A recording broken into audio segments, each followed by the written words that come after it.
The following is a presentation of the ForceCenter podcast feed.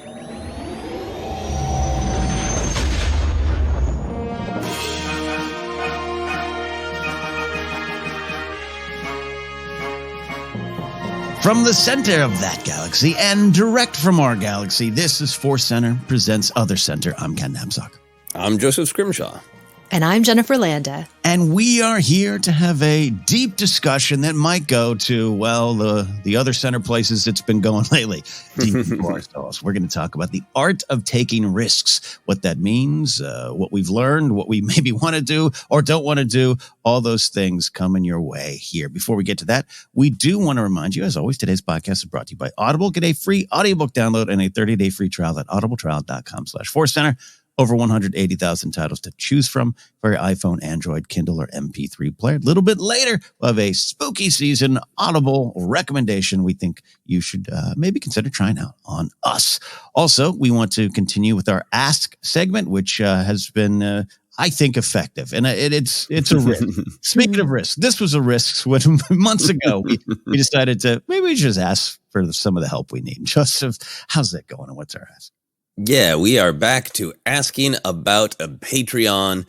People have been very generous. So I'll be honest, we're moving a little slow on this goal, and it is possible that we've reached a little Patreon plateau. But let's find out by asking. We're having an OtherCenter specific goal that we want to reach. A little while back. When we started OtherCenter, people did drop a lot from Patreon, which is totally understandable because they were supporting a Star Wars podcast. And for the time being, during the strikes, we are not a Star Wars podcast. And then people came flooding back in and helped us a ton. We got to this goal where we did a live Q&A about our favorite desserts.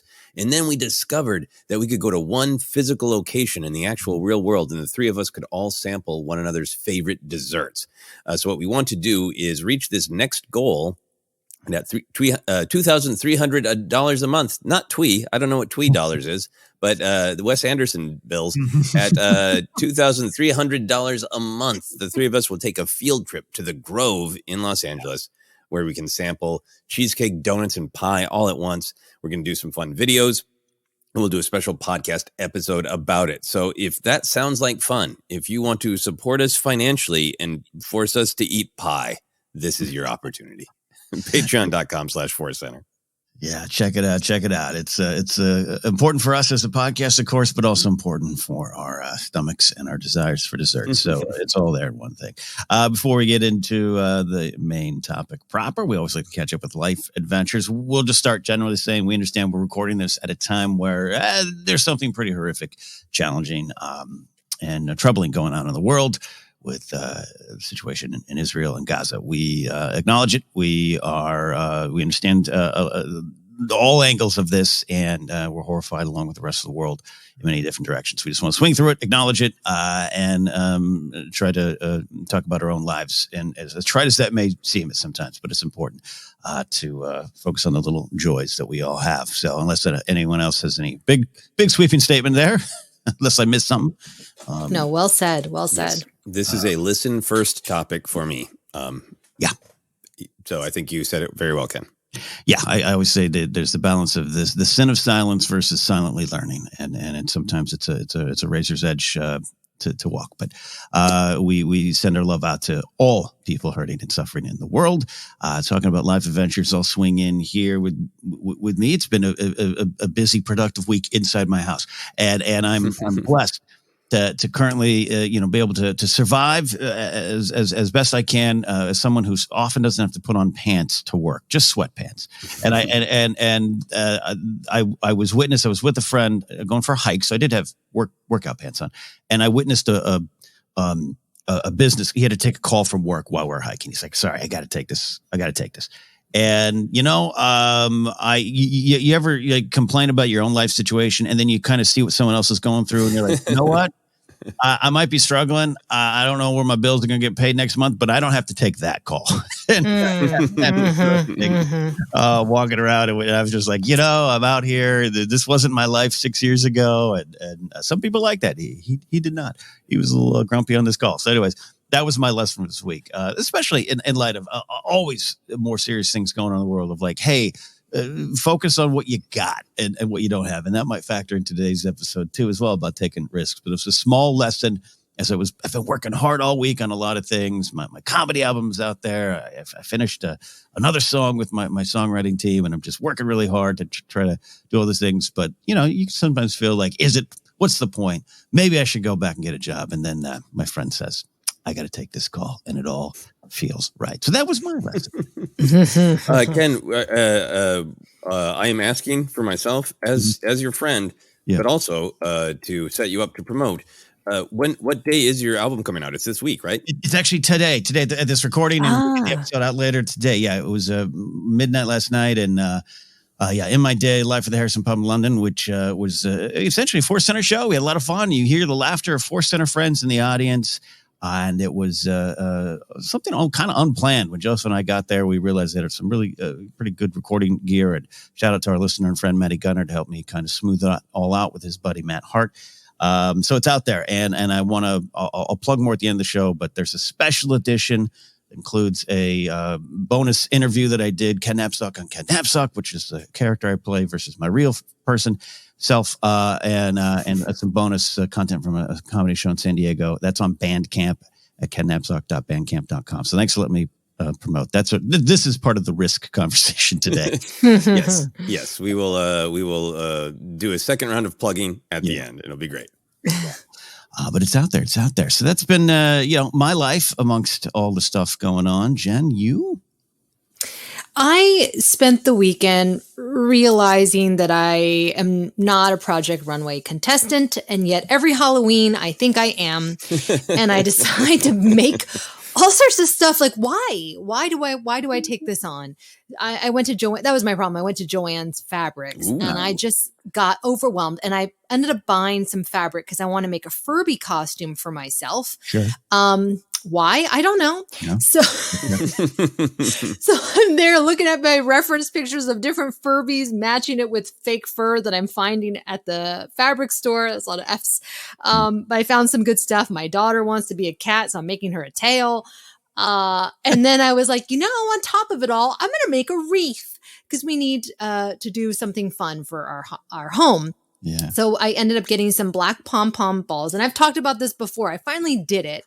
Black pom-poms, googly eyes, pipe cleaners, and I made little suit sprites. I'm staring at them right now. And I happen to have some little colorful stars that I shaped their hands. And it's amazing how just with these items, they look like they're real. Like they look like they have come to life.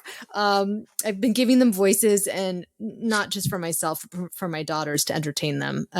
It's been a lot of fun. So I made a little wreath with all of them, and I'm hoping to post that tutorial. But it's complicated with the strikes and stuff, so I don't know. We'll see. But yeah, you got skills. Well. Yeah. I don't know. Yeah. Crafting with kids is really hard. I enlisted my 8-year-old, and she was so proud of herself using the glue gun. It's a low heat. And then she burned herself bad. Oh, it was so bad. So then fortunately we were able to turn it around. And I was like, you brought me to life, like the little suit sprite. And that made her happy. And so she has her first crafting battle scar. Yeah, I felt terrible. Don't let your kids use glue guns. She was doing great, and then the little one got her distracted, and ow. So, yeah. Okay, that's dangerous. Yeah, I think I would hurt. Yeah, Joann Fabrics is a place of wonder and fantasy. I think I enjoy going there. It's awesome, and I always think I'm a better seamstress than I am. But they have so much great fabric, but then I have like a bin full of fabric that I have not used. So got to take a sewing class again. Is those craft stores like a world of possibility to you both? I love that. That seems like you walk in and it's all there in front of you. Yeah, I think I've always enjoyed wandering through it. Like when times where Sarah needed something, or to just kind of see creativity through somebody else's eyes, since I am not a seamster in any way, shape, or form. But I've been going there because I need fabric for short films. So it's been like this very fun thing of like, I was really proud of myself because the first time I went there, I picked out what I wanted, but then I had to have Sarah talk me through like how do you buy fabric? How do measurements work? And where's Right. then the next time I did it, like 6 months later, it's like, I know how to do this. This is a new skill I've learned, buying fabric. I had to buy some carpet for an office project a couple years ago, and like we walked into Lowe's and went to the carpet. It's just like that. How do I get that? Like, what do you do? Someone tell me. That's awesome. It's always inspiring when I go downtown to the garment district and I see like actual FITM people going, FITM students and real designers who know how to make clothes, and they're coming out with their bolts of fabric. I'm like, oh, that's so cool. What are they going to make with it? Yeah. I grab some patches. Well, that's what are we going to do with it? That's a question an artist asks at the beginning of your project. And Joseph, you're in the middle at I won't say the end of a project, but you are have a project out there, and you're traveling the land to go and celebrate this. And you just came back from Portland, right? Yes, I love that you're making me sound like a wandering salesman. Like I'm selling pretzels and tinctures, random fluids that'll make you feel better. That sounds like fun. No, I think I'm in the long process of sharing and attempted sharing of the short film I worked on, Nightmare Adorable. But so this weekend was really good. We'll talk a lot about the risks. That was one of the biggest risks I've taken. There's been some really up and downs with it. There's been some really scary stuff, but this weekend was one of the great rewards of doing it. I came up with the idea for the film at that exact festival 1 year ago. And I was like, oh, this film idea would be really great here at the H.P. Lovecraft Film Festival in Portland, Oregon. But I think I could construct it where it would apply really well to this specific festival, but would still play at lots of other horror festivals and maybe kind of wider range topic festivals. And it was, when I thought of it, I was like, maybe I could get that done for the next year, but it's pretty fast turnaround time. And so this was my reward of getting it finished. This film festival was what caused the turnaround time of the film to be incredibly short to hit their submission deadline.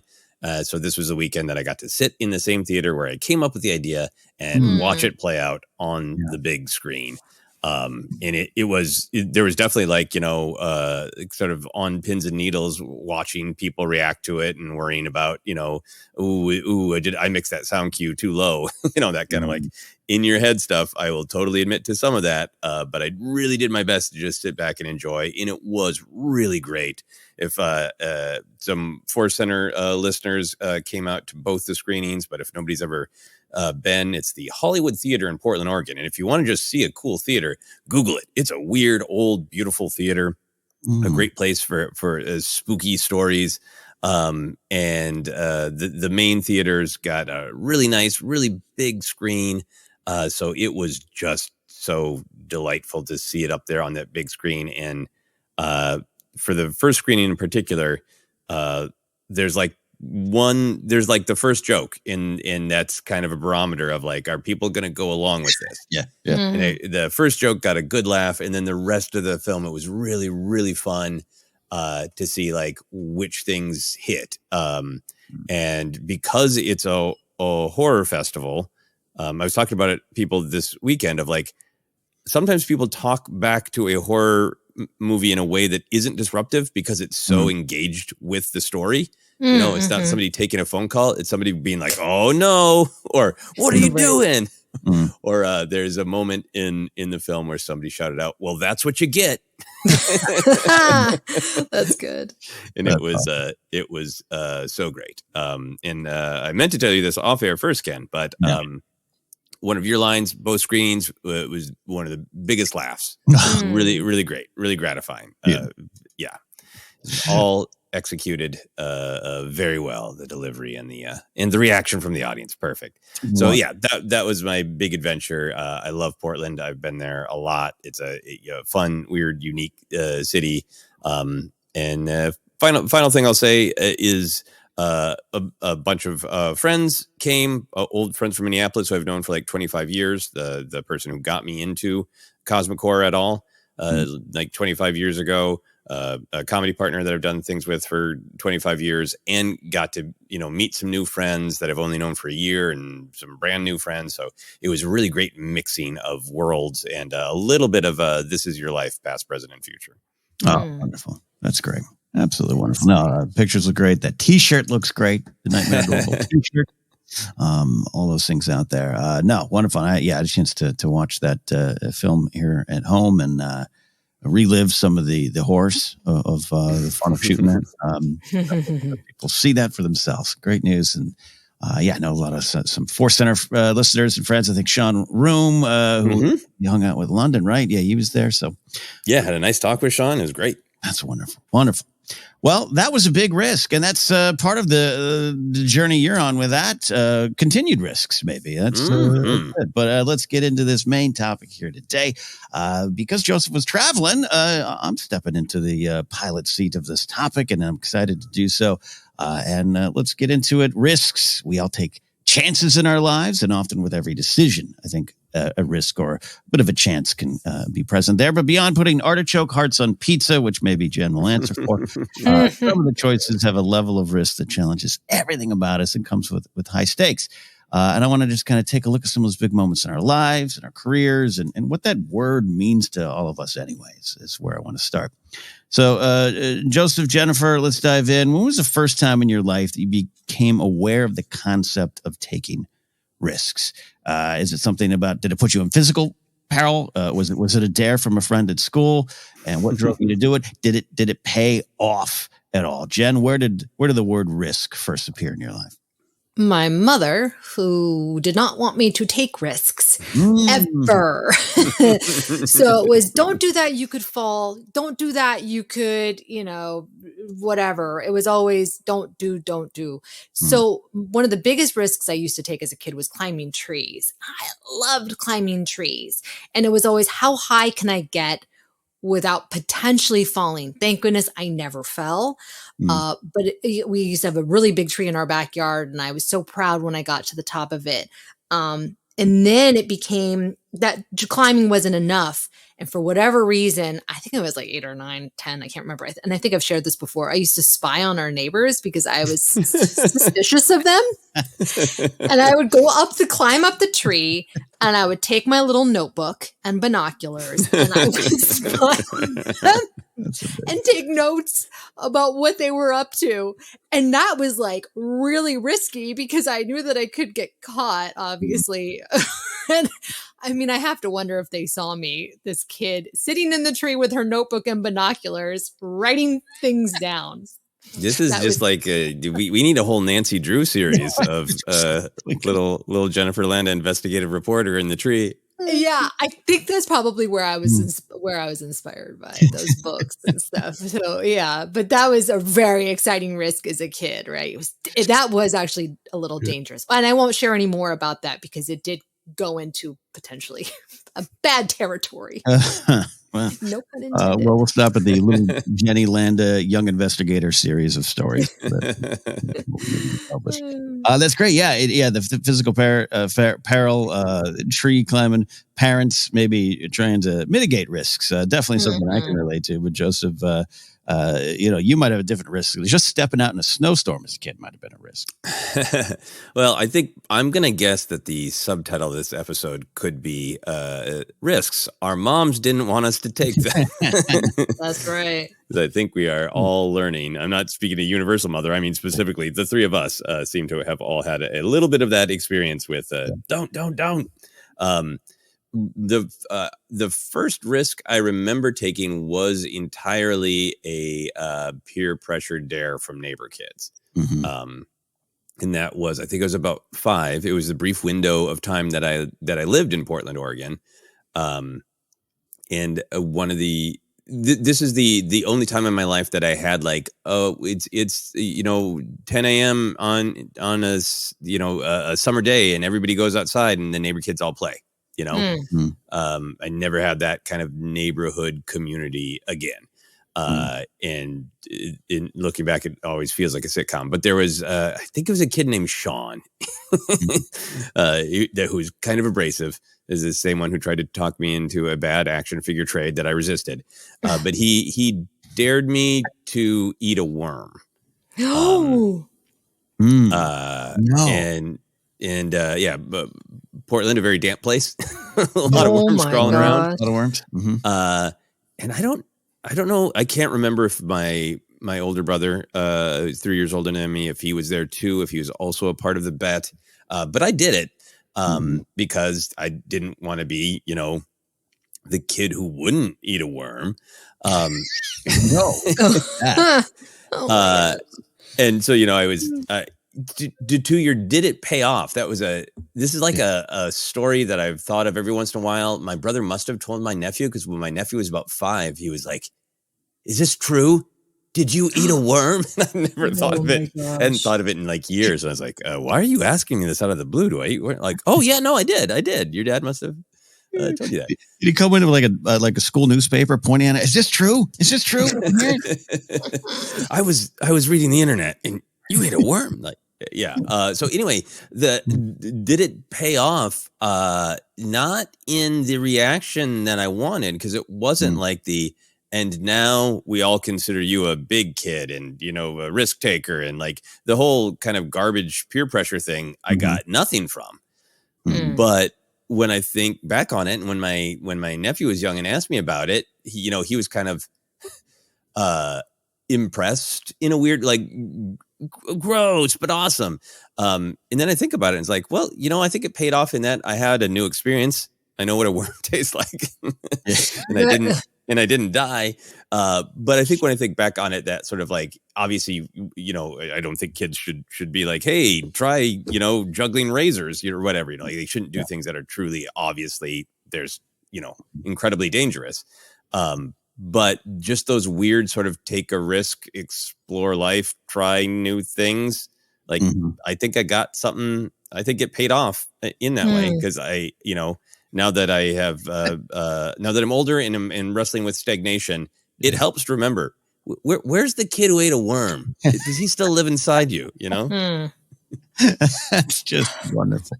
Where's the worm eater? Where is? Oh my gosh. No, this is fascinating. Yeah, I think it definitely, for the three of us, we've learned a lot in the OtherCenter days of some of our similar challenges in our relatively good upbringings, of course. So a lot of it is my mother, clamping down, which I get. But I do think risk sets in early as being, physical peril comes into it, because one of the early ones I remember, and it's funny because if you look back, I can look back in my life now, and even in this conversation, pull out things that were actual like risks or things that I didn't take a step on, and maybe even at 8 I should have done this.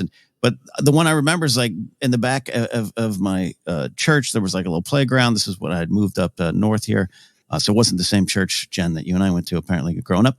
And I got high on this like contraption and was going to do a jump, and I remember kids at the bottom yelling like, do it.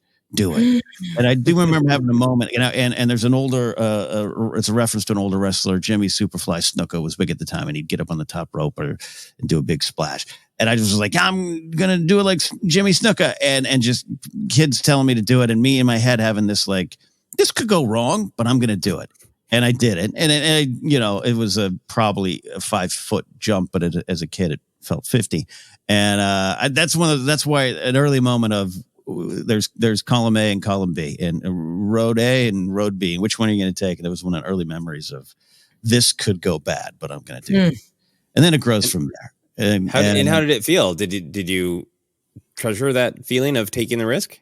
I would do that. Yes, I must have. I must have. I don't remember getting up going, yay, but I would do that. Then that jump, which, by the way, I jumped and probably landed on my shins and knees every time and did a roll, right?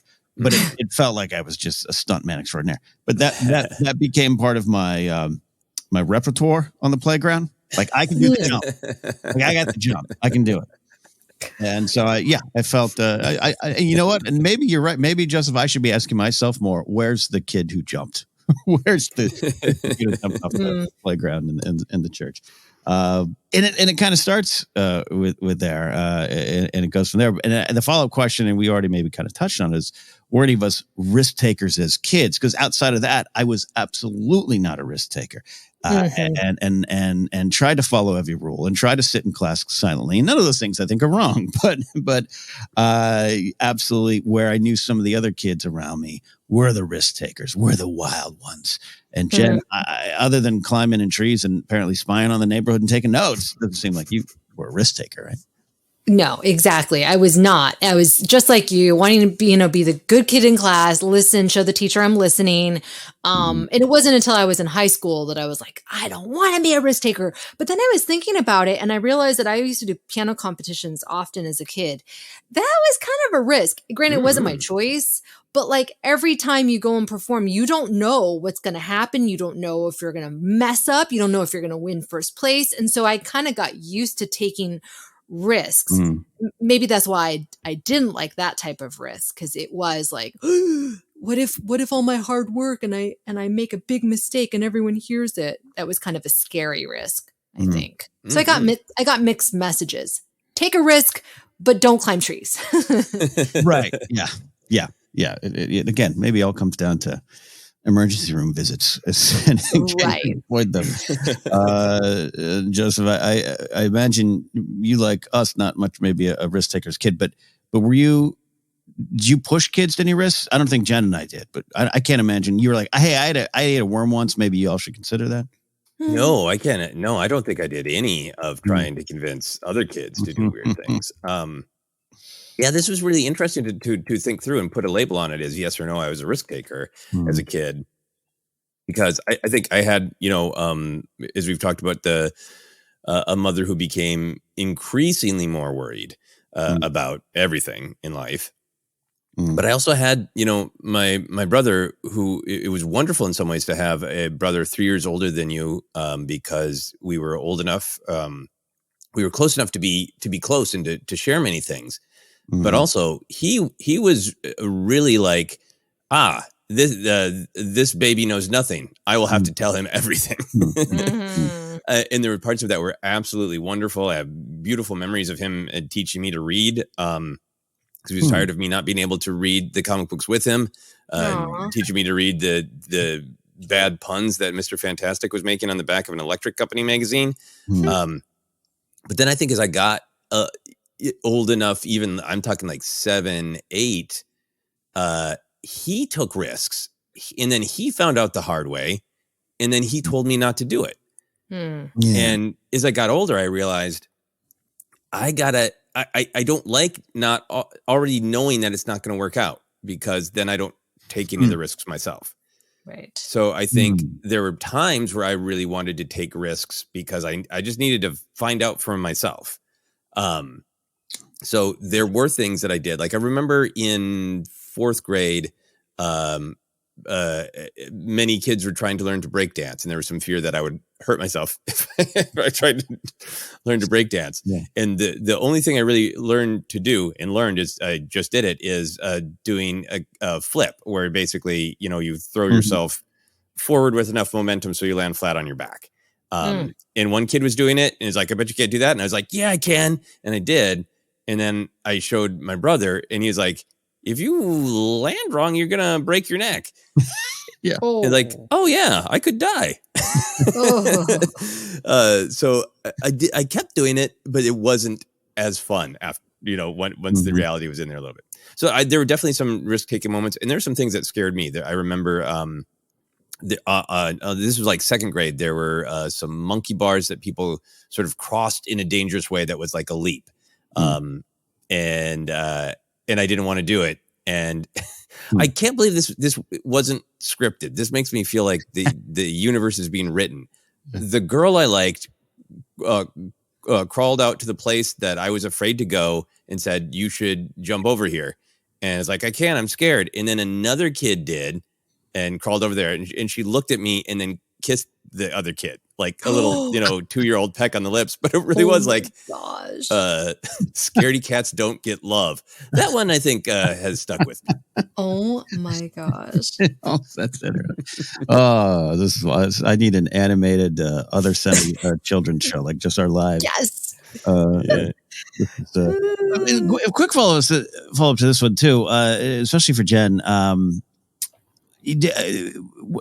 Joseph too, of course, obviously. But like, were there little moments in your youth that you did take some risk, and then it didn't only not pay off, but like you got in trouble for it, and you kind of told yourself, "See, that's why I have my feet planted firmly on the ground." In a lot of ways, like for me, it came a little bit later, actually in 7th grade, so I was a little bit older. I was the good kid up until even now. I try to be the good kid, but my friends and I did not get on the after school bus. As we would always do. We had drama practice. You'd have to take the late bus home. We decided to walk down into Pismo Beach, and then we're going to walk home. And we gave up, and we'd use a payphone, and we had to call one of our moms. And I just remember that was a risk. I broke the unwritten agreement with my mother of getting home safe. And I was in so much trouble. And I was like, I remember, like, here I am 12. I took this risk to be a rebel and walk home. Or walk down the hill, miss the bus, and that set me back for years. Just I don't know, Jed. When you were up in that tree taking notes, did you feel this isn't going to pay off, or did you feel blowback? No, well, I have a bad one. I got a tattoo when I was 15. Ooh. That was a really dumb risk. And I wouldn't say it was totally impulsive, but I was like, yes, I'm doing this. I'm taking this risk. I don't care what happens. And my mother would later discover it. I was basically disowned for a couple months. No, but it was pretty bad. And I had to end up getting it removed because it was a terrible tattoo. Because what person is going to, this is an actual tattoo artist, what person is going to tattoo a 15-year-old, right? So, I had to then get it lasered off. Oh, man.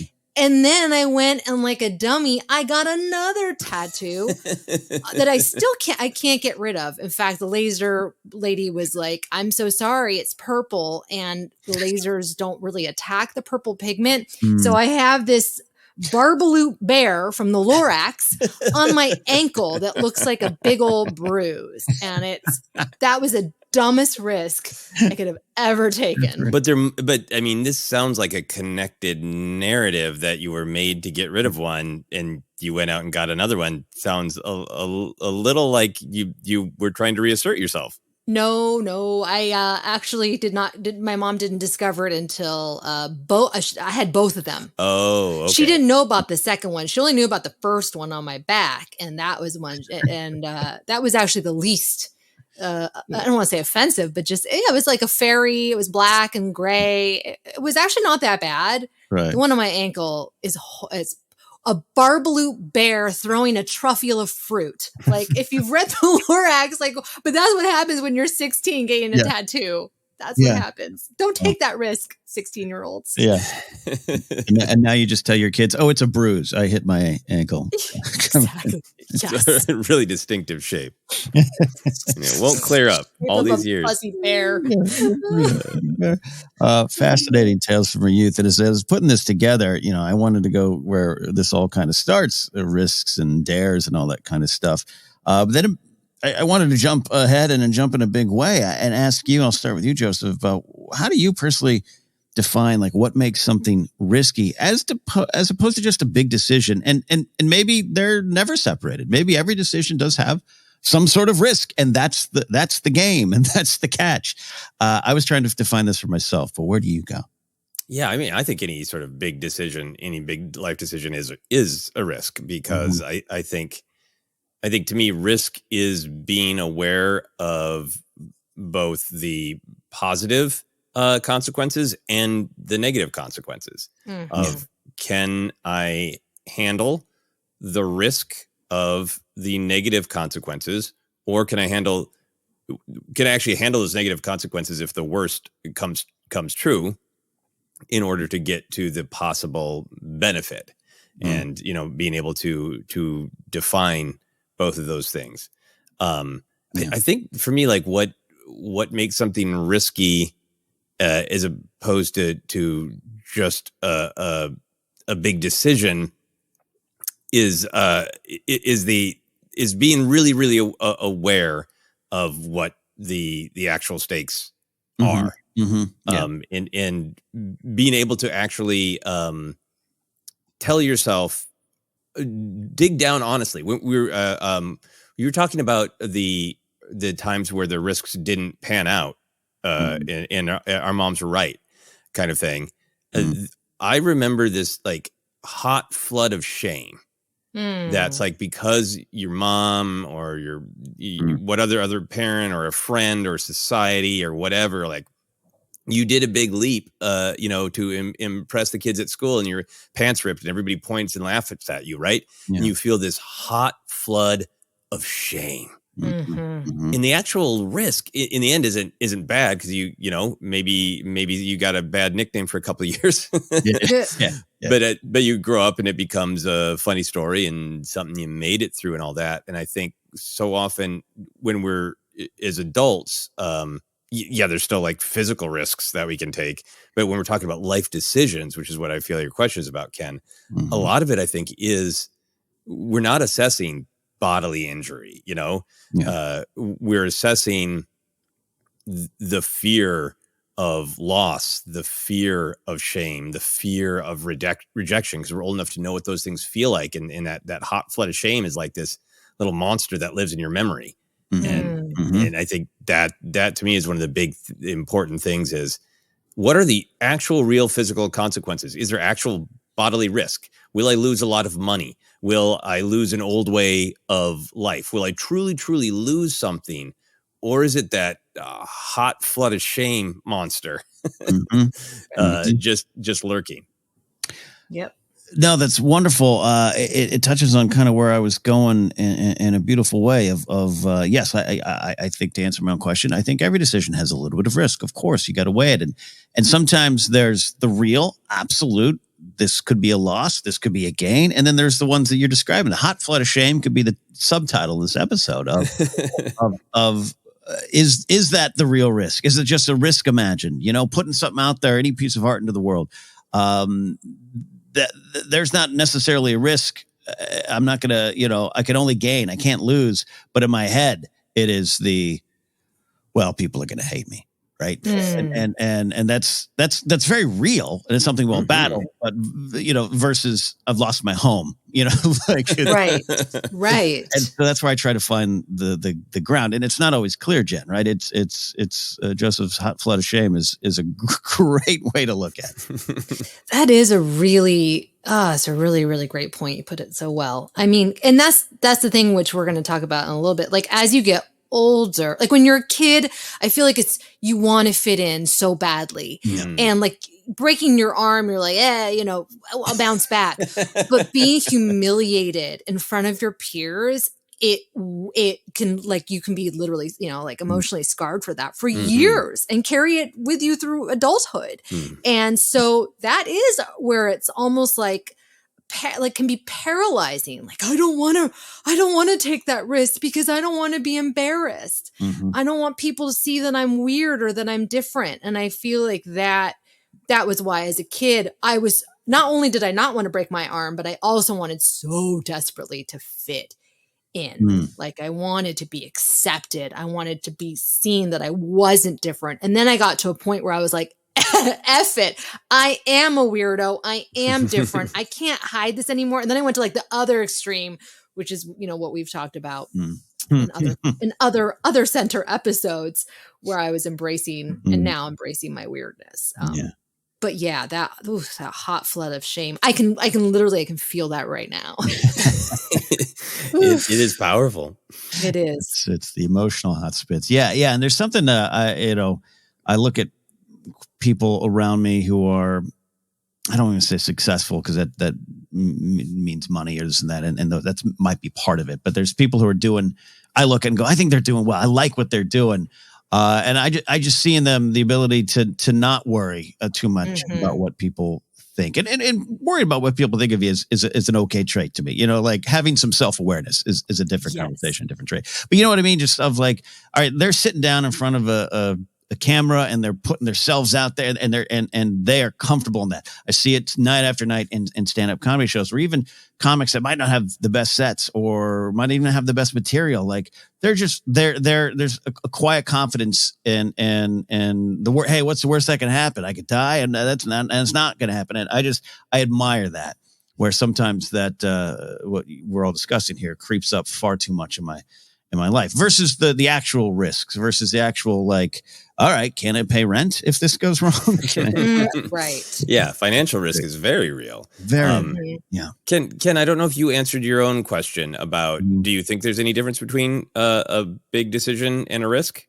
I think it's very subtle if it is, and that's what I was going for the angle of it. If there could be more imagined risks in some of the decisions. So if you remove that, then maybe it's not risky because it's just you just have to make a choice, and that choice will change things, and that could be the risk versus, will this hurt me? Will this set me back? Will those kind of things, or you said something earlier in the show about will this change my life? And meaning I have to leave a comfort zone or a comfort area or friends or something and change something about it.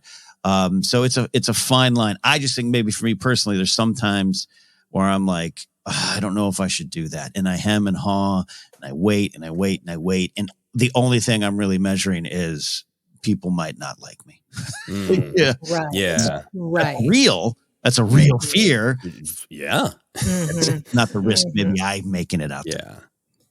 Right.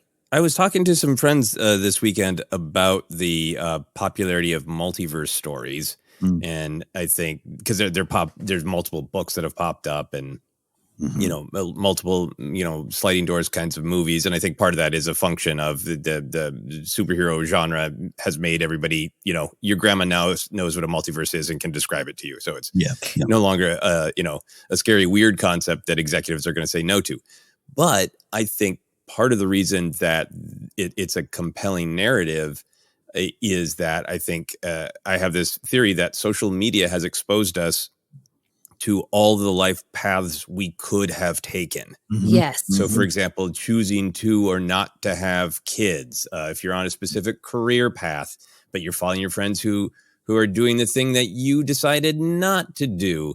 It's so in your face always that I think that big decisions and even little decisions, I think we can feel haunted by.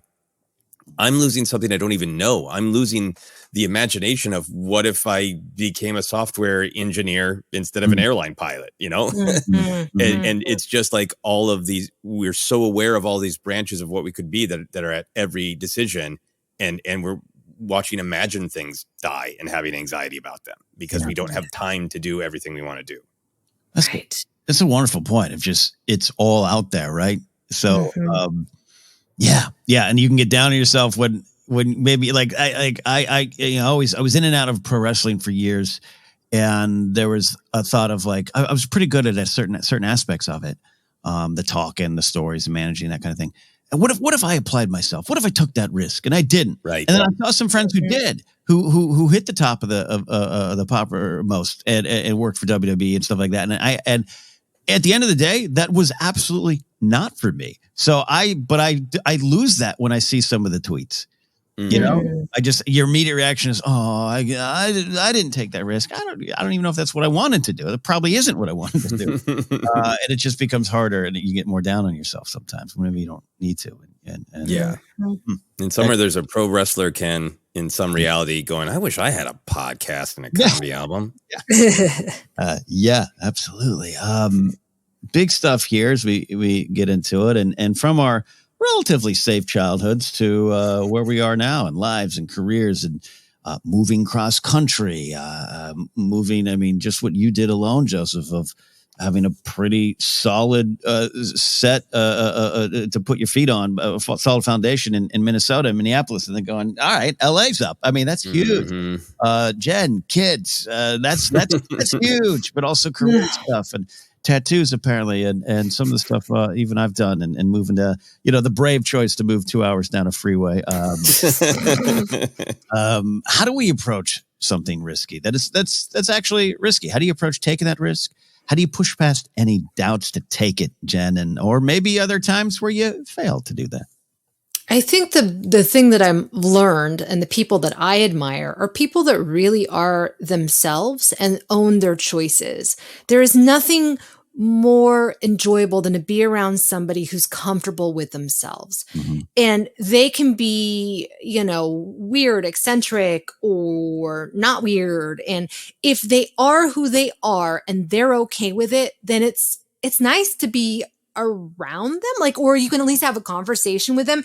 And that's what I always felt like it was risky to be your true self, to show who you are, to really share what you're thinking, your ideas and opinions. It's one of the things I felt like I was taking a big risk becoming a part of this podcast, because I was like, then people are going to know my opinions, and I want to be, neutral. And what if they don't like my opinions? And obviously, I've worked through that. But partially because especially at my age, I'm just like, you know what? Who the F cares? This is it. That there's no more. I'm halfway through potentially. Or not, right? And so we just have to embrace the risks, and life is much more thrilling if you are who you are, and if you try things that you want to try. So that's what I try and remind myself. And Jen, I should let you know, I did a poll in Discord and I got the results here. They like your opinions. Turns out. Thank you. No, well said on it. And I think it's a case by case basis. I think eras of my life, there's been a little bit more F it, let's do it. And then there's been, I think I'll sit in this job for 17 years. And we'll get into some of the things that maybe that we didn't do that we're glad we didn't do. There's that side of it as well. Joseph, I'm not asking you to go specifically at any point in your life, but I am fascinated about people who make those big moves, those literal moves. And you and I even talked about that thing on Napzok Files in 2014, because I think those are the big parts of life. But how do you approach risks overall? Yeah, I think that for me, I have taken big risks, like moving to Los Angeles, and that was the right decision, because I was aware that I absolutely love Minneapolis and all the creative things I was doing, and I deeply miss my friends and the creative partners that I had there, and I lost a lot by moving to Los Angeles, because I don't get to spend as much time with those people, and there's a part of me that would be happy doing theater with the same 10 to 15 people for the rest of my life, and I would feel kind of maybe creatively fulfilled. But the big push to move was I had always wanted to try to get to a place where I could share my work with more people. And it was just at that point where I could feel the stagnation part of it enough that it propelled the movement. And I think and then over the years here in LA, as things have worked out, and some things have worked out and some things haven't. And I have had a lot of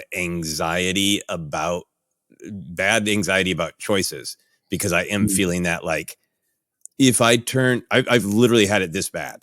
If I walk out of my apartment, if I walk around the block to the grocery store to the right, does that mean I won't bump into somebody walking left that is that one happenstance encounter that would change my life? So I have felt like, oh man, anyway, everybody knows that kind of anxiety, and I had some, bad peaks of it. So I've really been working to move past that in the last year and a half in particular, to really try to understand what is that, choice anxiety, and how can I get that out of my life? Because it's not fun and it's not productive. So I've been, in terms of your question, Ken, about how to approach taking a risk. Is it literally physical? Is this a dumb thing to do? Am I going to break something? Is it financial? Is it a risk to a relationship? All those things. And if we strip it away, and the primary risk is that emotional, they might laugh at me, hot flood of shame. It might not work out, and I will have to reckon with having failed at a thing I want to succeed at. I'll have to reckon with that. If the risk is just emotional, I've just really been trying to say, just take it then.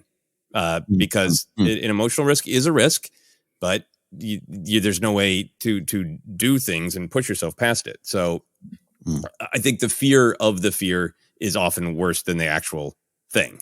And that, I've had a million conversations with a million people over the years about the terror of the blank page and what if I can't write? What if people laugh at me? What if I don't get it done? What if it doesn't get it published? And like how much fear is holding so many people back from being creative. I think about that a lot.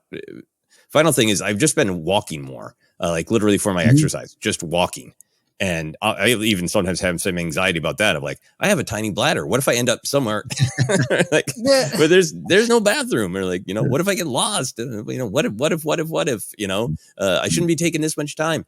And man, it's been great to just bleep and walk. It just makes you feel more free, more confident. And I think that's the big thing to push yourself past is not taking risks is stagnation. In anything you can do to make yourself enjoy the forward movement and feel the reward of the forward movement. I think physically and emotionally, the more you keep in motion, the less you stagnate and the easier risks become because you're used to moving forward.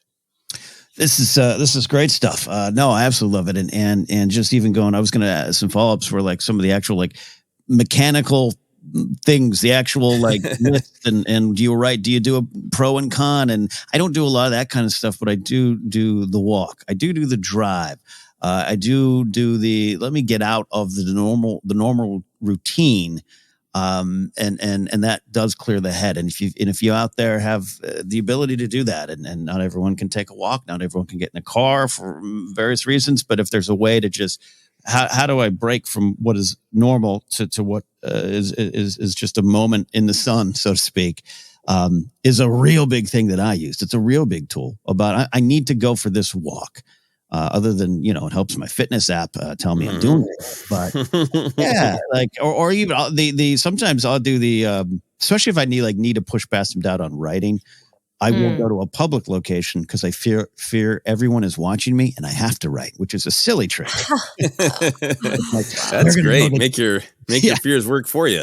Yeah, they're going to know this pad is blank if I don't scribble something down. But there's that. Jen, do you have any of those like pro cons and anything?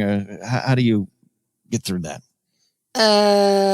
Nah, I mean, I'm at like go time. So I don't have, and I literally have a certain amount of time every day before I have to go pick up my kids. So it's like, if I don't take this risk, if I don't do this now, it's going to get pushed to maybe tomorrow or the next day. And then I've lost a whole week. So I now I'm at the point where I really feel I'm under the gun for a variety of reasons. So, although my husband the other day is like, go for a walk. And I'm like, I don't want to go for a walk. I just want to work on this and get this done. But going for a walk and going for a run does clear my head, I will say. Yeah. Yeah. Beyond. Yeah. I'm not one of those like, workout bros that, do push and not catch COVID types. But like the Joseph, you're talking about the physical activity. It's a mental thing. It's really, it's science and blah, blah, blah, endorphins, all those things that I don't fully understand. I can read a Wikipedia page, but it definitely does work and it's part of it there. But things sometimes don't work out, and taking those risks outside of the hot flood of shame, though that could be a part of it as well. When things don't work, when they fall flat on their face, or you say, I'm going to do this and I'm going to put a lot into it, maybe in some money, and then it doesn't work for whatever reason. How do you approach recovering from that sort of risk, Jen? That's what I'm figuring out right now. I don't know. I don't know what the answer is, but that's because I'm telling myself. If I were to tell someone else, I would say to that person, how amazing that you took that chance. So many people don't. You should feel so proud of yourself.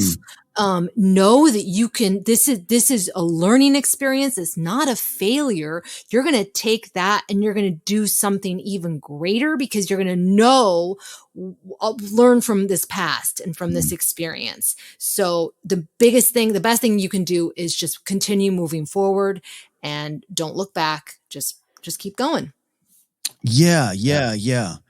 If we could all take the advice that we give ourselves, if we could take our own advice, that would eliminate most problems in the world. But I think it's a fascinating part of the human condition that we just I know what I'd say to somebody else. I'm not listening to me though. But I'm like, well, that person is awesome and they did all these great things. So yes, but for me, I stink. Right? That's what that is. Yeah, you're the one. You're the one that's. There's something you said that I really love, Jen. Of just like, hey, can you give yourself that credit for even just doing it? That there's just a lot of people that didn't even stand on this plateau, that you tried. And we have a little green friend that talks a lot about do and do not and all that kind of stuff. But we've analyzed that here, and we'll analyze it again when the time is right about what that really truly means. And it's about commitment in the soul, I think, and it's about the emotions of do or do not, and you deal with the do not. You deal with the failure, and I struggle all the time, and it's embarrassing. We keep going back to this phrase you've created, Joseph, that deserves a T-shirt, bumper sticker, and all of the hot flight of shame, because sometimes very personal. A couple of years ago, I launched a baseball podcast feed. I love baseball, but I've been disconnected from it. I thought, let me get back to it and let me do a podcast about it. Oh my God, that'd be great. And Brian Ward did some of my favorite arties ever done for me. And I had a bunch of shows, and I was recruiting some friends to do it. And I put about 4 out, and I realized I made a huge mistake. I didn't have the time. I kind of didn't actually have the desire. I think maybe it came from a desperation of what can get me money. And it still kind of, embarrassed isn't quite the word, but still have this like, God, and those logos were pretty too. And I wasted that. Brian's great art on that. And I just have to know that was okay, that it's okay. That the only one really feeling that embarrassment right now is me. And that's one way I look at it as, but I'm trying to focus a little bit more to what you're saying, Jen, of, you know what? I did do this big career thing, and you know what? I did get voted out, and other people did better things and more successful things, but I did that. And that was big for me, and trying to weigh it in that, but it's never easy. Never easy. No, it's not. No, on the like, particularly like with the creative stuff, I've got a good friend here in Los Angeles who has given me and many people the wonderful advice of this is awful, but it's also great. No one is paying any attention to you. Yes. Right. Yes. Particularly when people pay attention to you when you have something that works, and that's what they remember, and read a Wikipedia page of your favorite actor, writer, creator, musician. Like, I just learned, because I'm not a huge Prince aficionado. I like him. But I'm not a deep dive, know everything about him fan, and found out how much he wanted to break into being a respected filmmaker, and was so mad that people didn't like his films. And of course, when we think of Prince, it's not like, an unsuccessful filmmaker, Prince, it's godlike talent who blessed us, musician and fashion icon and blah, blah, blah, blah, blah, but that's hard to hold in your head. Right. Yeah. Right. Yeah. Yeah. And that's, so the point is, for me, when people think of you, they think of the things that you do that they love, and they're not like Ken Napzok, the guy who kind of whiffed it on the baseball podcast. That's not how they think of you. Right. It's insanity to think that, but yeah, it's so real. And yeah, this is why I think these kind of conversations, but also those deep dive interviews on those podcasts, there's no doubt that's why I think those podcasts resonate, or those shows, or, Inside the Actor's Studio. I think it's so easy to forget that you're, looking at a superstar on stage and going, wow. And then you're not seeing, Taylor Swift on a mid-state fair concert at 13, Right. Right. Watching. You're not seeing that. There's just so much of that I've had to come to realize. And again, not fall for it again. I'll fall for it again. I'm sure there'll be another time. And I'm like, look at that person. No, they did it right. And they're over there thinking, God, does anyone see I've done this wrong? That. Let's get in maybe some specifics. I love this here as we round out the first half of our conversation.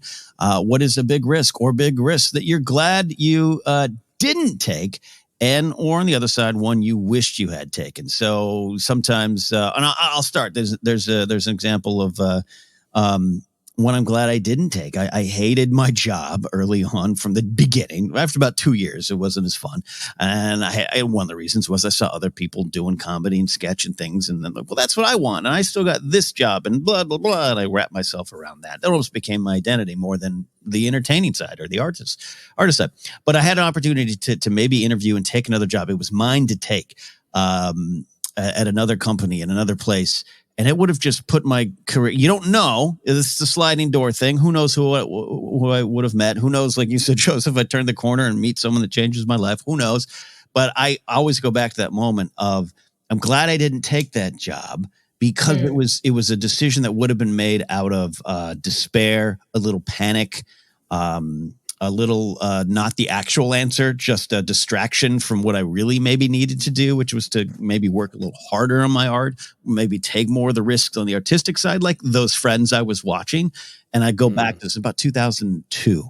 And I'm so glad I didn't take that. I think I would have been, it would have hurt me in a lot of ways. And so that's one I'm glad I didn't take.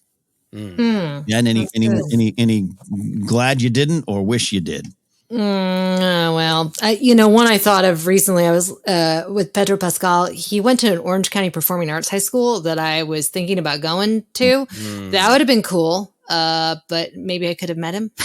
the one that I've waffled on, which is funny, right? Because our life, we go through so many different changes and things happen and it reframes things. So I got accepted to USC's Broadcast Journalism Master's Program years ago. And I decided not to go because I wanted to become an actor. And when I was working a lot as an actor and getting where I felt pretty close to, maybe being on a show or whatever, I was like, that was the best decision I ever made. I would have been so many, thousands of dollars in debt. I wouldn't have been happy. Now I'm like, I maybe should have gone to broadcast journalism school because it just would have opened up a lot more options for me professionally, potentially. That's how I see it. But then my husband, who's like Jiminy Cricket on my shoulder, he's like, journalism is dying. Who knows? You may not have learned all the things that you learned. Yeah. Because you didn't go to school.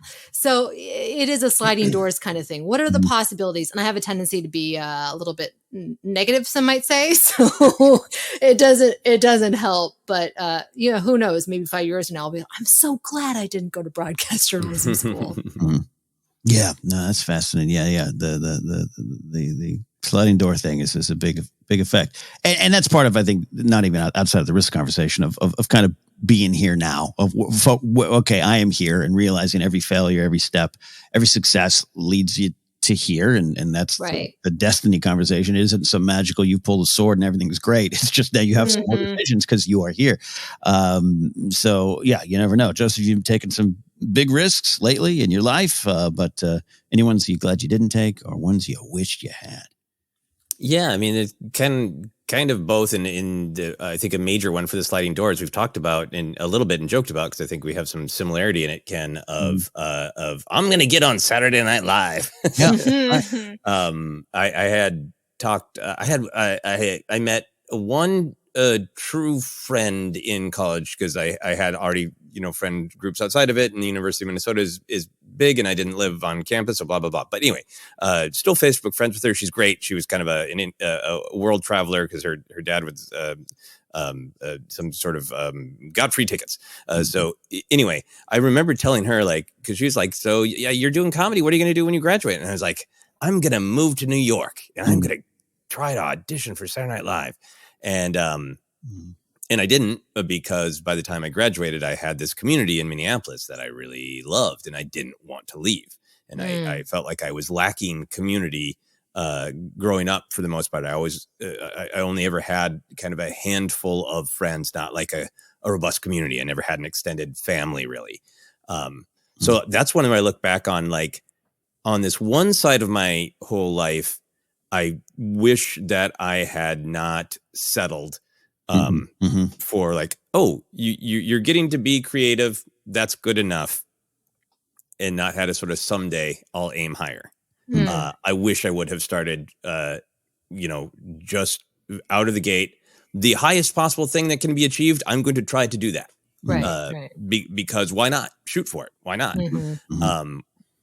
But at the same time, if I had made that choice, I would have been, who knows what would have happened, except for I would have been deadly lonely and I would not have had, it's hard to think of all the people in my life I would have missed if I had done it. Yes.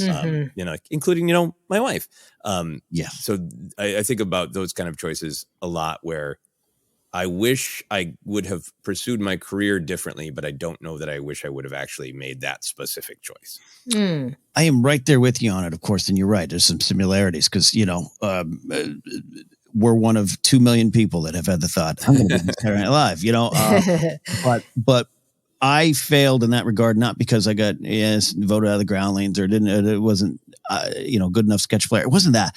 It was the fear that takes over of just even the simple things. And I was obsessed with the idea of going to New York, but because I didn't travel much as a kid, I didn't know how to fly. I didn't know how to, save up money, or just thought, hey, hell, we can go. And we touched on some of the traveling and all that stuff earlier and some other center things.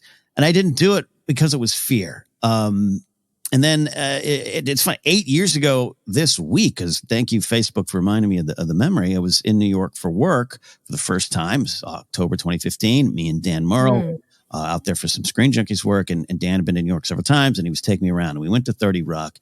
And I sat there outside. It was a cold October night. It was a Friday night. And I knew, because of the schedule, that, they're up there dress rehearsing. They're up there doing this. And my buddy Mikey Day was probably up there on the floor, on the 17th floor.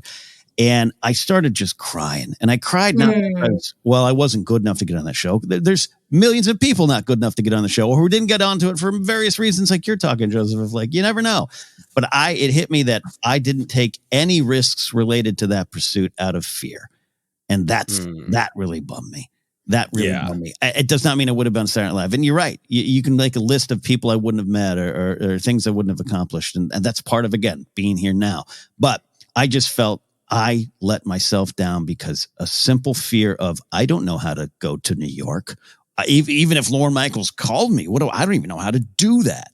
And I stopped everything. And you don't know where that would have taken you. And I was really sad for that. And but it was a good cry. It was like, let me cry. Dan saying, are you all right? I just get off. Because I think let it go. I think you're talking about something that's really important. And I think it kind of relates to what we're talking about, recovering from risks that didn't pan out, is doing that analysis of, did I prevent myself from having a chance at something out of fear? Right. Versus, hey, I actually did try for that, and I have to accept that I can't control everything, and there isn't a lesson there. Right.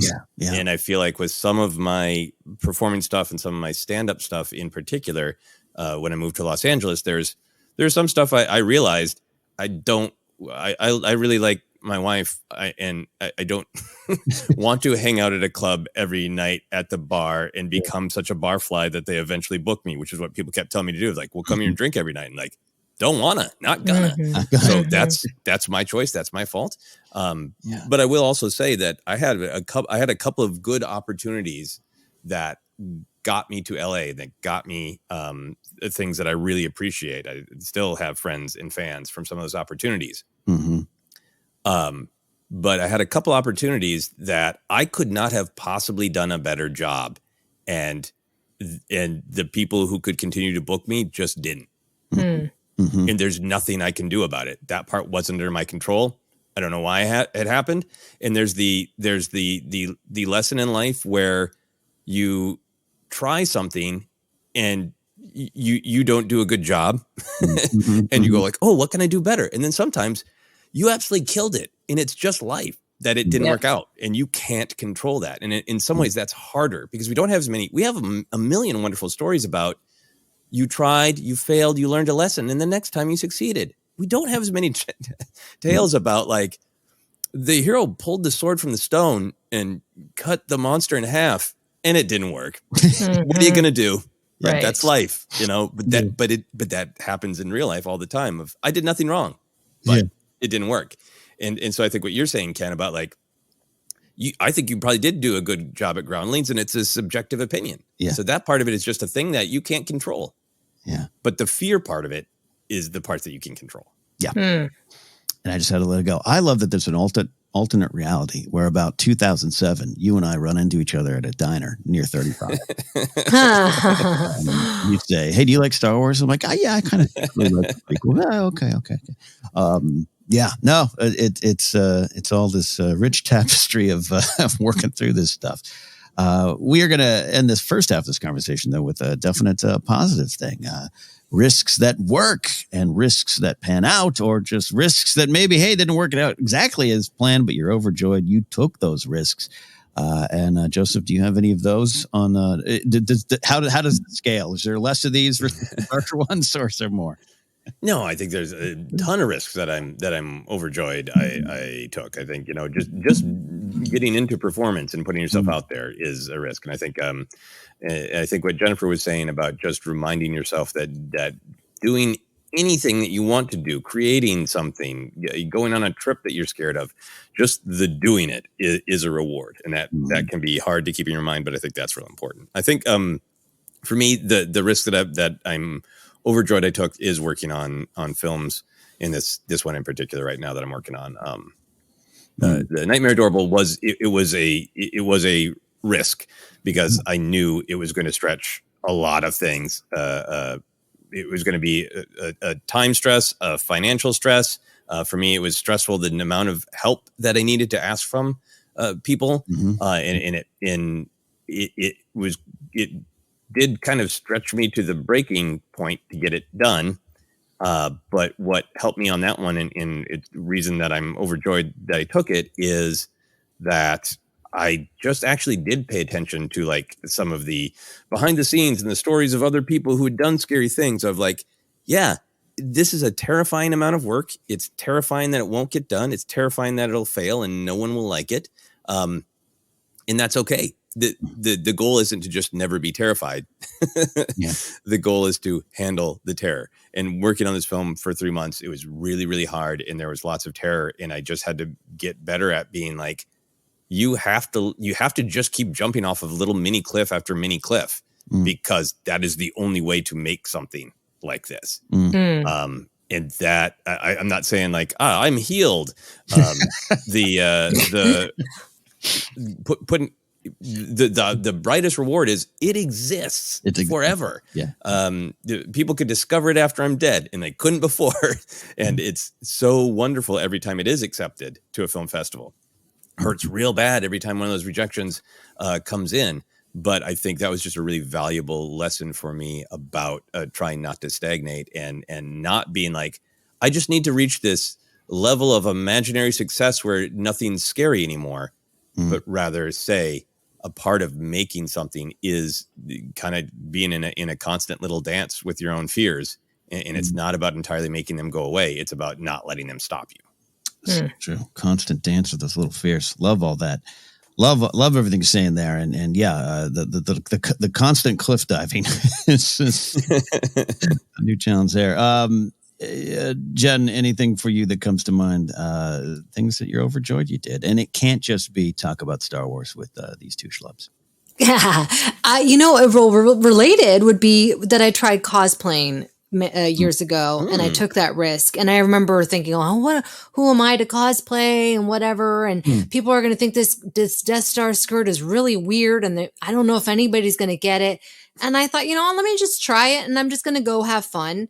And that opened up my world in a way I never imagined. And it gave me community, and the community that I was really longing for so many years.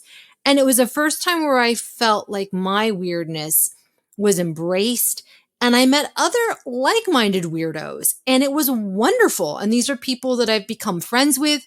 I'm friends with them online as well. And it was really eye-opening that if I had never taken that risk, I cannot imagine what my life would have been like. It opened so many doors, and more importantly, it introduced me to so many people I really like and admire. Yeah, it's not how we met, but it's the first time that I ever saw you or was aware of you on Bonnie Burton's panel at San Diego Comic-Con in your Death Star dress. Yeah. Oh man, I love Bonnie. Yeah, so many great people. It was really, really a great time. That's wonderful. Love all that. You're both answering so wonderfully here, and mine is pretty simple, direct, and things I've talked about before. Yeah, a lot of little risks along in my life, including me telling someone named Grace, like, I think I could beat you at Lord of the Rings trivia, and she kicked my ass, and and here we are, still 7 years later. I love those kind of little life risks. But yeah, the career was the big one for me. Finally, breaking out of the day job with an opportunity that felt right, but wasn't a guarantee. Leaving security and going to work full time for Defy Media. With Screen Junkies, and it's not been smooth since then. I left that job within 16 months, had some issues, had some bad folks to work with. I went to Collider and had some bad folks to work with and some bad things. And now, I'm not going to lie. Sometimes I don't know how I'm going to survive financially in the future, but it feels good and it feels better. But I go back to the moment, and it was almost comical. The day I typed my resignation letter and was ready to email it, my senior vice president walked in. He wasn't based in the area. He did a surprise inspection, as he used to love to do, and make my life miserable. But he walked in the door, and I laughed, and he sat down, and he goes, "Hey, I have a question for you." And I laughed, and he goes, "You're going to quit?" And I was like, "Yeah, I am."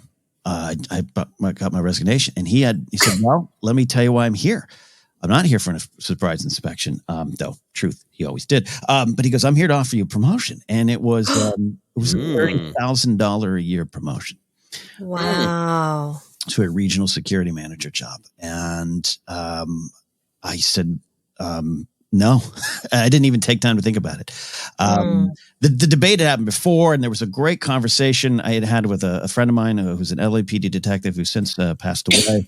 But he had said I was debating it, and he stopped back up, and he had not worked for me for 2 years, and it was a random thing. He stopped back in, and it's like, "How you doing?" I said, "Well, here's what's going on." And he told me a quick story. I'll shorten it. He goes, I had my partner in my patrol car for years. He one day got an opportunity to go be a backing drummer in a band. And it would require him to maybe leave his police job. And we talked about it. And I said, you didn't move here to be a police officer. You could go get that job. You could go take that risk, fail, and come back, and maybe come back to LAPD, maybe go to another agency. Take that risk. And so he goes, my friend did. And he was the drummer for his brother's band. His brother just happened to be Bruno Mars, and never looked back. He's still doing okay as the drummer for his brother. And I was like, all right, cool. So I told my regional, didn't tell him that story, but I just said no. And I'm glad I did. And I would have lost that job within 3 months anyways, is the postscript on that, because the contracts changed and I would have been jobless. I'm glad I did. And plus, a few months later, started this show with all of you. I don't know if that would happen. So those are some of the risks we're overjoyed we took. But on the other side of this break, we're going to talk about some other fun things here as we take a look at the art of taking risks. But before we do that, we do have an audio book we want to recommend to you. And Joseph, you got a great choice for spooky season. That's right. I am rereading, but you could listen to a book that I first read in the 6th grade, and it is Dracula by Bram Stoker. I don't know how I got through it when I was in 6th grade, but as an adult, it's fascinating. If you've never actually listened to the original novel, it's so fascinating, because there'll be passages that are just the spookiest, creepiest, sort of most famous Gothic horror. This is where it all came from moments. And then there's just some stuff that's weird. It's all journal entries. So there's some chicken recipes real early on in Dracula that sound good that you should try out. But I think you should listen to this for the beautiful Gothic horror and the chicken recipes. Dracula by Bram Stoker. Dracula by Bram Stoker. Check it out by going to audibletrial.com/ForceCenter. Again, that's audibletrial.com/ForceCenter for your free audiobook. All right, quick break. On the other side, more risks. Stick around to OtherCenter.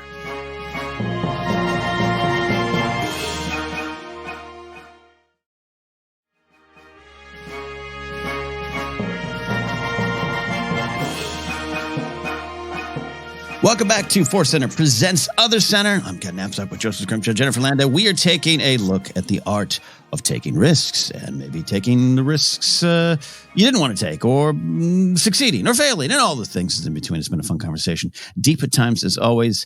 And it doesn't get any easier to take the next risk. At least that's what I think. Just when you think you've conquered it. It's to me like writing a screenplay. Back in the day when I was doing it more, where I'd write one, I'd be like, I uncovered how to do that every time. All I have to do is do that.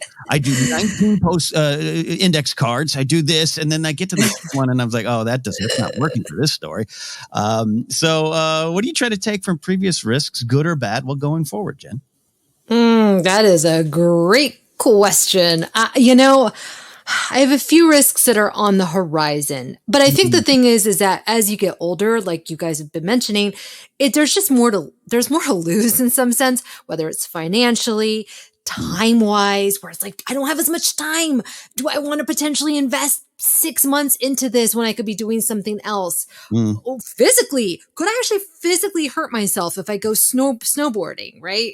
These are all the things that I'm weighing. But I think the important thing that I think about is, okay, if I'm going to take the risk, I need to do it 100%, not keep one foot in one area and one foot in the other. Then you just end up like in that zone for a long time, right? And then you don't even feel satisfied that you took the risk because you never were really committing to it.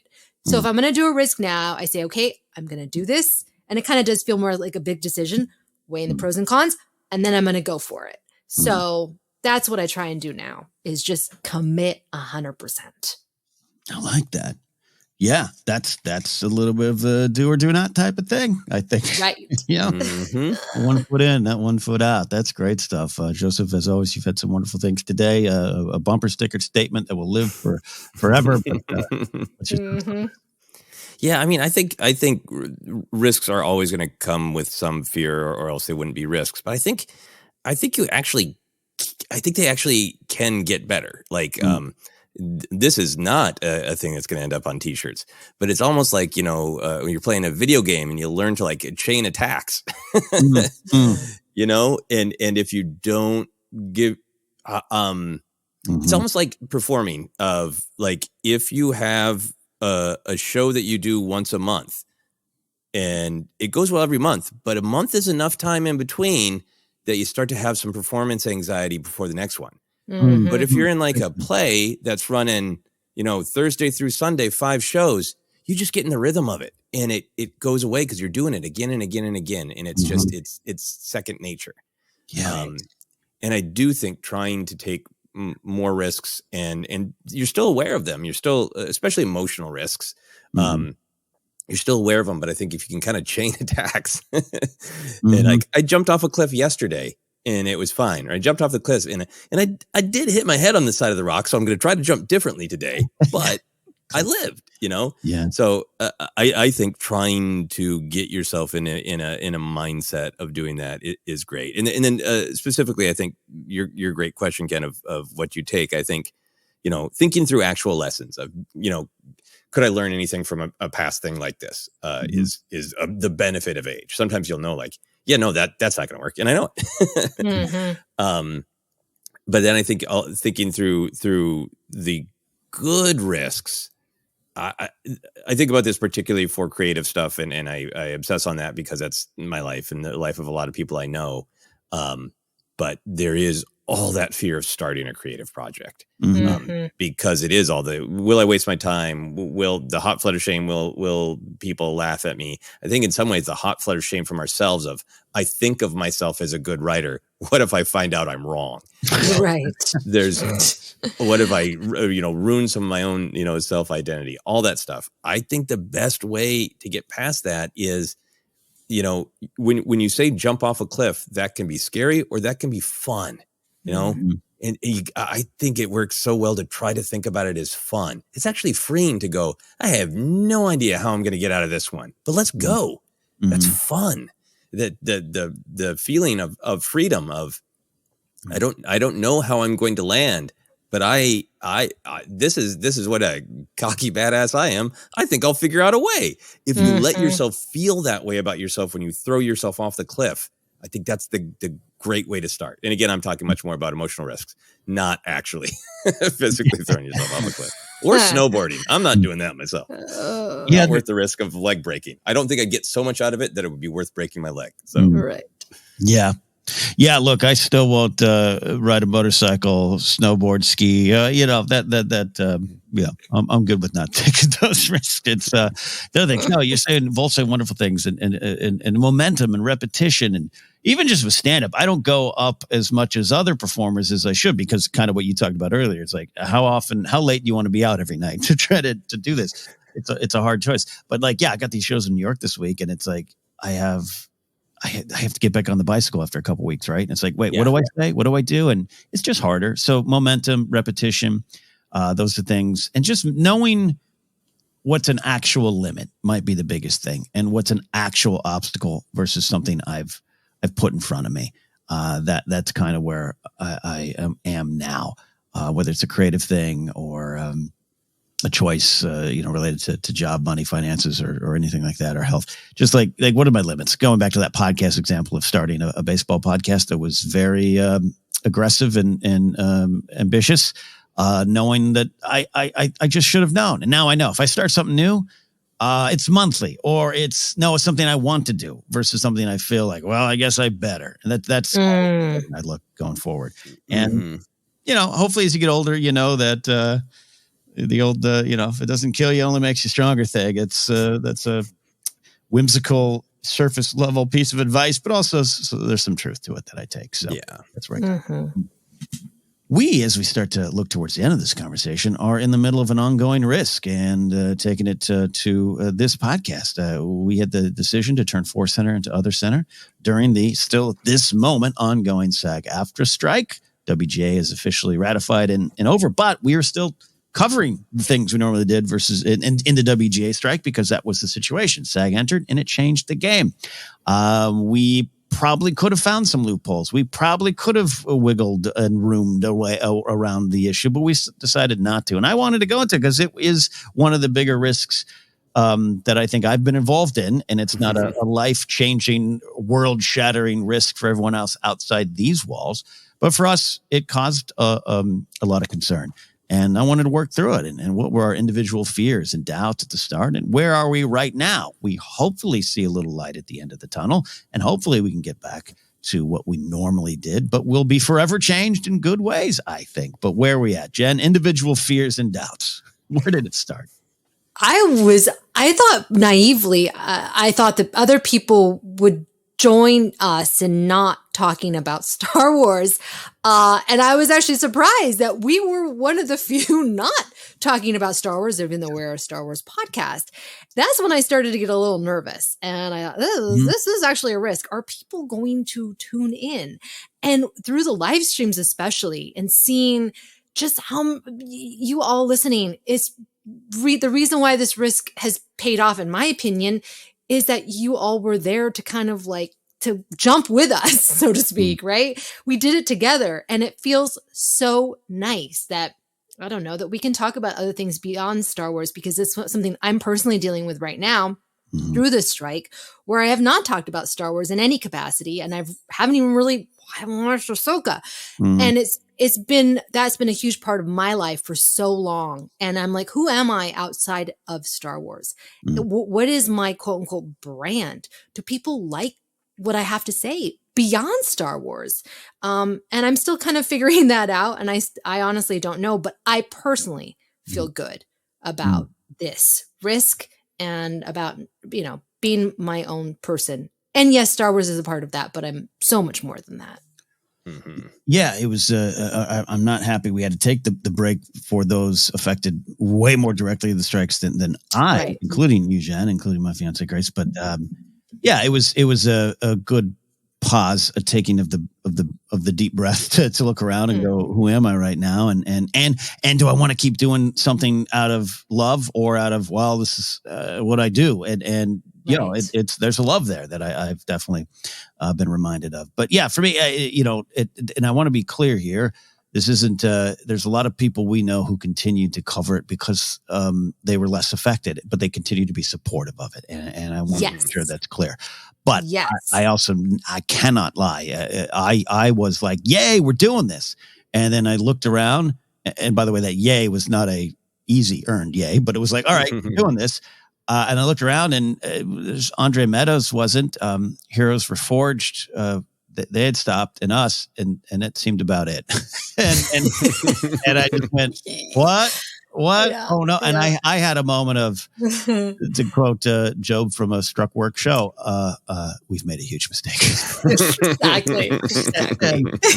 And, boy. I don't think that's true, but that was the moment then. And again, I want to be very clear without, putting any of our friends unintentionally in the spotlight. Like, that was a different circumstance for them, and I understand it. Yeah. I still get a little. Right. I still have a little to work through. I have to be honest about a lot of folks still tweeting about things as if it's normal. But that's a different conversation. Also, more important things in the world for me to worry about than that. But that was part of the fear and doubt that kicked in early. And where we are now, I think stronger. When we come back, we'll be better about even discussing the things we love. But also, OtherCenter will live on, and it's been a joy.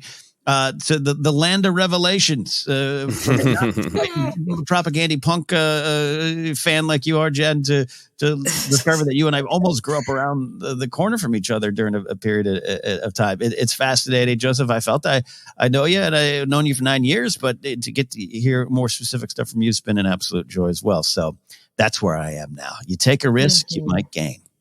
Yeah. How long would it have taken to have eating worms come up while talking about Star Wars? I'm surprised it didn't come up earlier, honestly. But yes. Hold on. Yeah. It's great.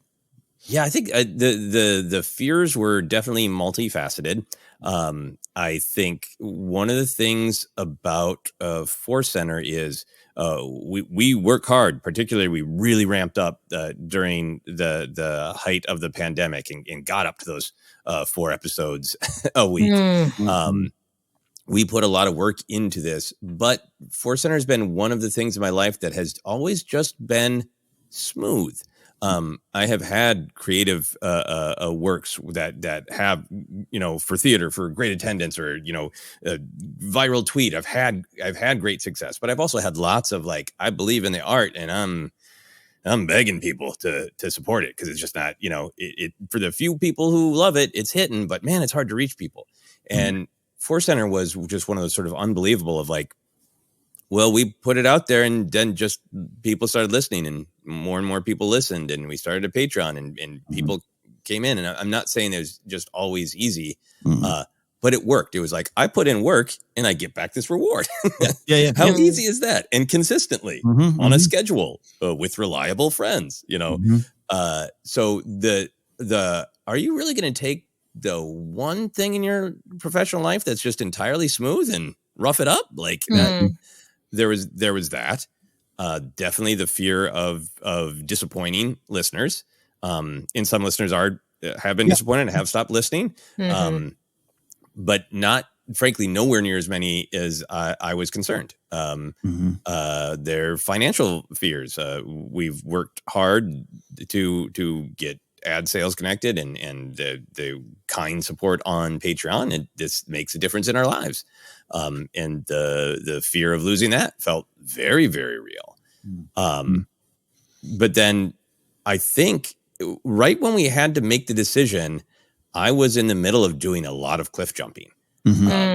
Like, I was in the middle of trying to finish that film. I left town with it in post-production, not done, having to answer emails on a plane while I went to my father-in-law's celebration of life. And then directly from there went to a film festival where I knew absolutely no one. And just see, like, will I get anything out of this? Or is this a horrible risk of time and money and emotion? And so I think I was in that mindset when it became clear we needed to make that decision. And I think it made it easier for me to go, no, let's do it. Let's jump off that cliff. And it felt really good, because I think we support the strikes. For anybody who still needs the review, SAG-AFTRA put out clear guidelines that saying, if you're a member or want to join anytime soon, do not do podcasts about struck work. It was crystal clear. So I felt great about doing the right thing. I felt like I put in a tweet thread about it. We can't talk about Star Wars, but we can try to, walk the talk of Star Wars, about do what's right, even if it's frightening. And along with that, there was this goal and hope that it would make us stronger in the long run, that People are absolutely here for Star Wars, but people have spent a lot of time listening to us, and people have said really nice things about how and why and when they listen to us and what they value. And a lot of that is Star Wars, but a lot of it is just the community we've built. Mm-hmm. And I had this hope that if we jumped off this cliff, that there would be a reward, that there would be losses, but that there would be the reward of building an even stronger relationship with one another, and even stronger relationship with listeners, as we had to talk about other things and dig deeper. And I think it has been a great reward. I had a wonderful conversation with a friend this weekend who had started listening about a year ago. And he said some real nice things about, hey, it's really nice to listen to a Star Wars podcast where they didn't just complain about everything. And I realized I really like that. That's great. And but I really been loving. He's like, I'm still listening when you do Star Wars, but I've actually been enjoying OtherCenter even more. And I just think that it's a good example of risks often do come with losses, but they come with the rewards too. And it's so important to just remember the reward so it can help you take a future risk.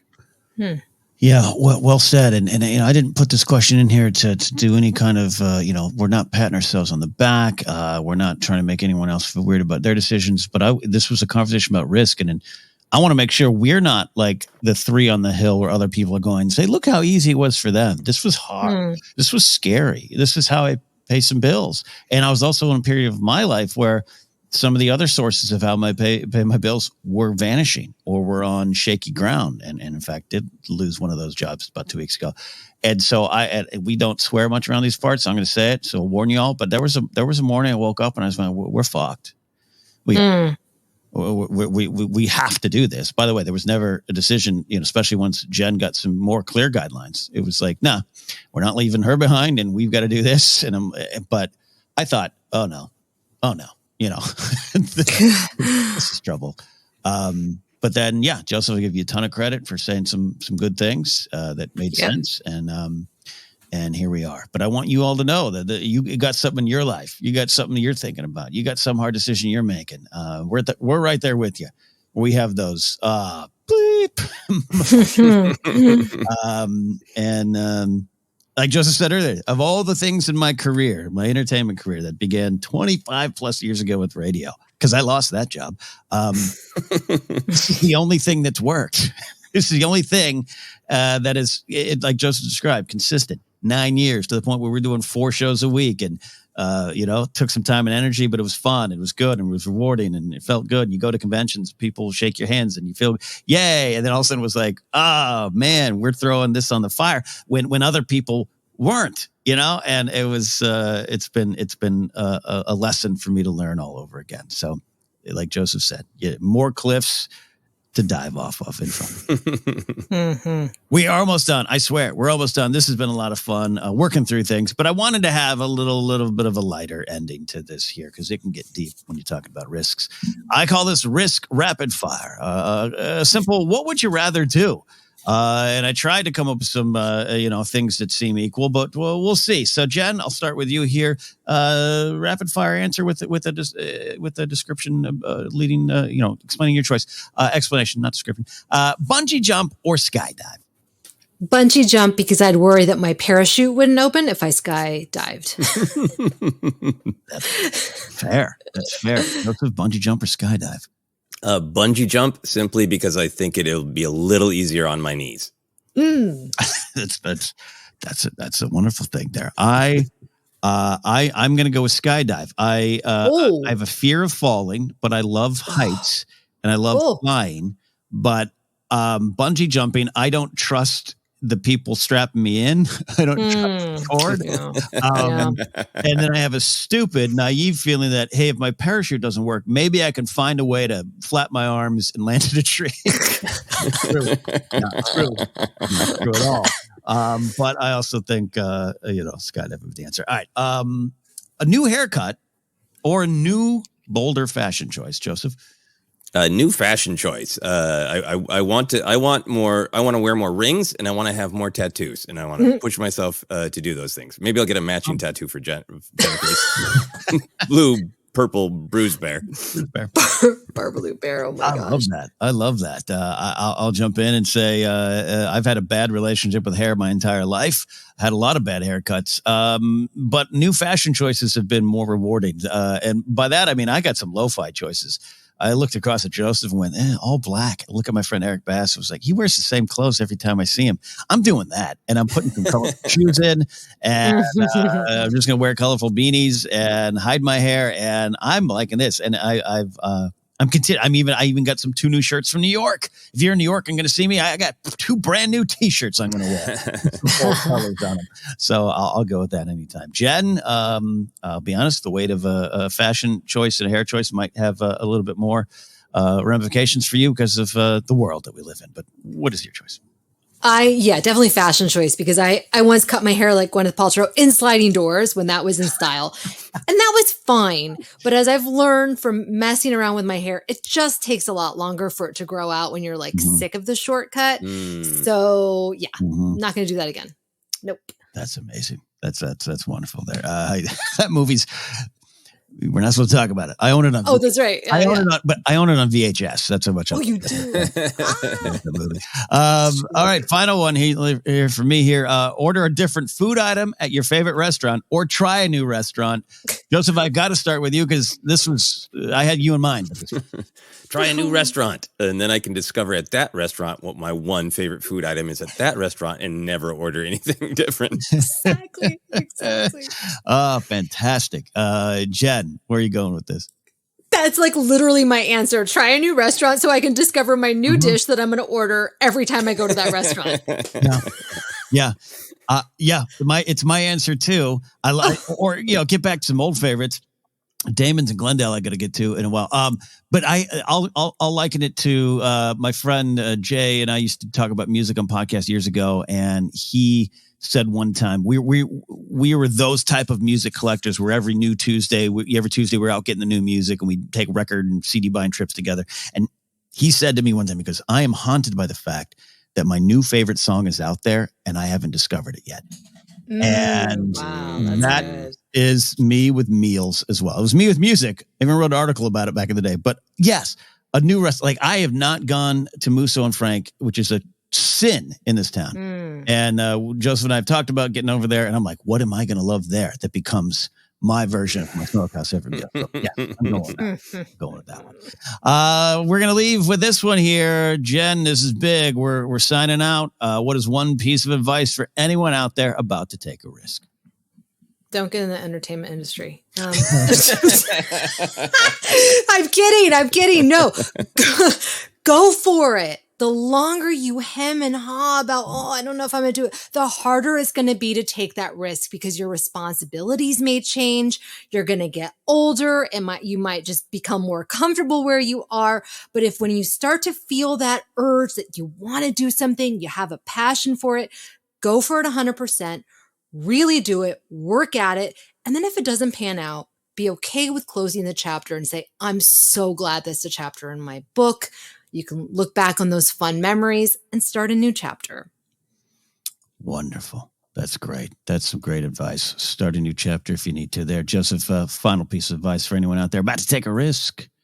Yeah, I think thinking of the absolute worst that could happen, and make sure that it isn't just a kind of fear of fear that's holding you back. Think of the reward. Think about the absolute best that could happen. Compare and contrast. I think it's freeing to accept that you only have control over your actions. You can't control the result of your risk. You can just kind of choose that you're going to take it and do your best job. And then my final one is the one that Jennifer kind of referenced, is take the advice that you give your friends at a bar.